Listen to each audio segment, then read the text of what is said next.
Sacramento, how's it going, man? Happy Monday evening to everybody. I hope everybody had a wonderful weekend. The Sacramento Kings, boy, they officially actually introduced DeMar DeRozan today. Official presser, should I say, via social media. And if you guys didn't know, DeMar DeRozan will be wearing number 10. I guess it all worked out with Sabonis changing his number from 10 to 11, and that freed up number 10 for DeMar DeRozan. But I want to talk about the Pacific Division, and let's take a look at the Pacific Division currently. The best basketball division in the NBA, the toughest basketball division, the division, should I say, in the NBA. And it just gets that much tougher now with Kings getting star DeMar DeRozan. You add him in the mix. Let's take a look at the actual Pacific Division standings from last season. As you guys can see, the Clippers finished on top with 51 wins. The Suns finished in second with 49. The Lakers got the third spot with 47 wins. The Kings finished with 46 wins, and the Golden State Warriors finished with 46 wins. Now, the Kings had a better conference record than the Golden State Warriors, and that's why they finished ahead of them. But you look at it, guys, 1 through 5, 40 plus, all teams with 45 plus wins for each team. But with DeMar DeRozan in the mix, there has been some changes in the Pacific Division. Let's start off with the Clippers. They have lost Paul George. They probably are not going to be as good as they were last year. Yes, they've kept James Harden. The Phoenix Suns pretty much have the same teams. They ran it back. Well, they were kind of forced to run it back because they're just financially tied down to their 3 stars in Bradley Beal, Devin Booker, and Kevin Durant. The Los Angeles Lakers have not really improved, and they have a new coach now. They fired Darvin Ham, and they've hired JJ Redick. They did good in the draft, though. I'll give them that. No, I'm not talking about Barney James. I'm talking about Dalton Connect. That's a really good pickup for them in the draft. And they also picked up Barney James. And then LeBron James re-signed another 2-year deal, a max 2 years in LA to stay with the Lakers. That should have never been a surprise. He was going to do that. The Golden State Warriors, officially the dynasty era of the Golden State Warriors ended when the Kings beat them in the play-in tournament, and officially ended this past week when Klay Thompson decided to leave the Golden State Warriors and sign with the Dallas Mavericks. So the Golden State Warriors have made some minimum moves here and there, but they actually signed and traded for Buddy Hield. It might be a new version of the Splash Brothers with Buddy Hield and Stephen Curry, but I can assure you that it's not going to be better than Klay Thompson and Stephen Curry. Let's just face it. You know, no offense to Buddy Hield. We all saw how Buddy Hield how he played here in Sacramento. He's not Klay Thompson. So that leaves the Sacramento Kings. Obviously, you made the trade for Davion Mitchell and Sasha Vezenkov for Jerry McDaniels. You drafted Devin Carter, and you made the big move in getting DeMar DeRozan for Harrison Barnes, Christopher Duarte, and 2 draft picks in the pick swap with the Spurs.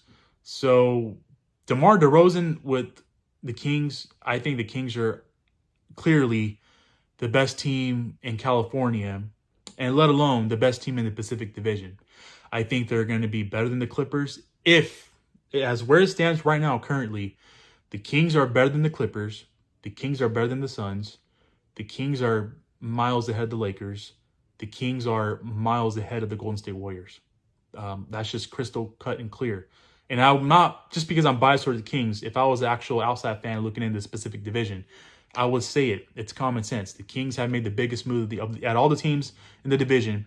The Sacramento Kings have acquired a star in DeMar DeRozan. They've made the biggest move thus far into the offseason so far. And that makes them the better team. I think that DeMar DeRozan is going to fit in really well with the Kings, with Fox, with Sabonis, with Monk and Murray. 1 through 5. They can all shoot the ball. They can all play really good defense as well. And I think that the Sacramento Kings are well on their way on finishing at the top of the Pacific. The Pacific Division will run through Sacramento this season, guys. Let's just face it. They are better than every single team in the division.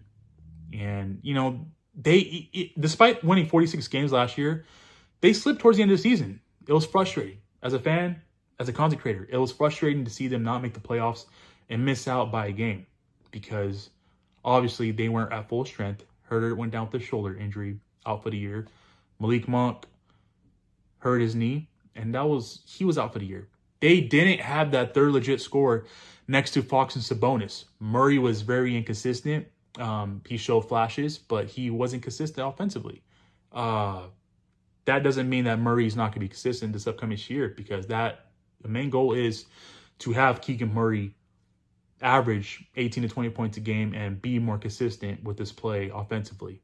We know what he can do defensively, and I expect him to be better defensively as well, but offensively, being consistent offensively is what it is for Keegan Murray, and I think he will be that consistent offensive threat this upcoming year. And I think DeMar DeRozan will help him in that aspect of his game big time, especially on the offensive end. But you bring Monk back big time there. And not only do you bring Monk back, you sign DeMar DeRozan, who can get you 25, 30 points a game. Big time right there. There's not going to be no slumps. There's not going to be no slacks offensively this year for the Kings. And that's why their offense might be at an all-time record book in the history this upcoming season. They might just have the greatest offense net rating that they did 2 years ago. I mean, its offense is about to be crazy with DeMar DeRozan in the lineup now, minus Harrison Barnes. So, I think that there's a good chance the Kings could really sweep each one of their teams in their division rivals. They should run away with it. On paper, they're better than any team in the division. And into reality, they are going to be better and good for a long time because their core players are still young. They're all entering their prime. Murray's still a few years out, but he's going to get there. And it's going to be scary to see how good Keegan Murray's going to be when he's in his prime. And DeMar DeRozan is probably the oldest player on the team. And that's perfectly fine because he has not lost a step yet. He's still playing at a high level. And you got him for another 3 years. And it's going to be great to see this Sacramento Kings team dominant with all the firepower that they have offensively and just dominate the Pacific Division this upcoming season. So with that being said, now these teams it's still the offseason, guys. So, keep that in mind that currently right now, the Sacramento Kings have had the best offseason out of all these teams in the Pacific. And there's still plenty of time for other teams to make some moves and improve their roster. But talking about where it stands right now currently and where we're looking at the Pacific right now, what DeMar DeRozan in with the Pacific, with the Kings. And I think that where it stands right now, anytime you can add a 6-time NBA All-Star to your team, let alone your franchise, you're going to ascend. And the Kings have ascended dramatically from where they were this past season ago. So with that being said, guys, I want to hear from you guys. Let me know your guys' thoughts. Will the Sacramento Kings make it look easy? Will it be a one-way traffic in the Pacific Division for what it looks like right now? The Sacramento Kings are at the top of their division, and they should be at the top, and they should remain at the top because I honestly don't think any other teams might not make a bigger move than what the Kings did with DeMar DeRozan. So with that being said, that's going to do it for today's video. I really do appreciate you guys tuning in. Have yourself a great rest of your evening. There could be some rumblings that the Kings might be in the mix to make some more moves. We shall see. I will keep you guys updated. Greatly appreciate every single one of you guys for tuning in. I will catch you guys in the next video.